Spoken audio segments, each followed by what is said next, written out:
নমস্কার সম্মানীয় দর্শকবৃন্দ, এই মুহূর্তে সবচেয়ে বড় খবর, দমকল ডিপার্টমেন্টে 1000 ফায়ার অপারেটর নিয়োগ করা হবে। মন্ত্রিসভায় অনুমোদন মুখ্যমন্ত্রী মমতা বন্দ্যোপাধ্যায়। আরও বিস্তারিত জানিয়ে দিচ্ছি, আপনারা ভিডিওটি অবশ্যই শেষ পর্যন্ত দেখবেন। নতুন নিয়োগের প্রস্তাবে অনুমোদন দিল রাজ্যের মন্ত্রিসভা।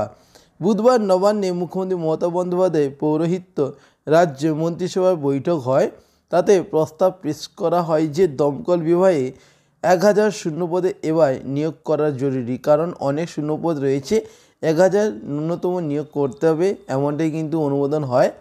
ফায়ার অপারেটর পদে মোট 3000 শূন্যপদ রয়েছে।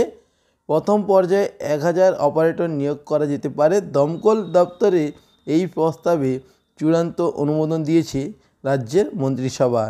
এছাড়াও আপনাদেরকে জানিয়ে রাখছি, দমকল দপ্তরে নিয়োগের জন্য আলাদা কোনো নিয়োগ কমিশন বা বোর্ড নেই। এই দপ্তরে নিয়োগের জন্য পরীক্ষা নেই।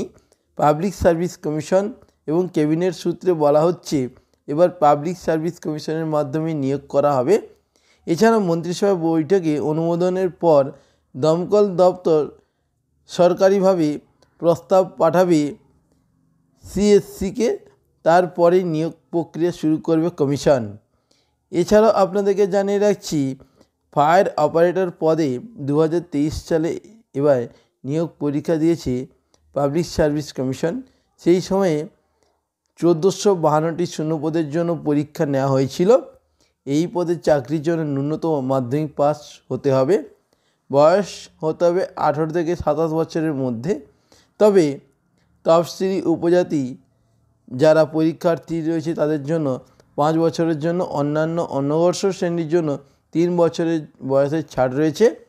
বর্তমানে রাজ্যে ফায়ার অপারেটর পদে বেতন কাঠামো হলো এইরকম: পে স্কেলে 5400 টাকা থেকে 25200 টাকা, সেই সঙ্গে গ্রেড পে রয়েছে 2600 টাকা। তো বন্ধুরা, আপনাদেরকে বিস্তারিত জানিয়ে দিলাম।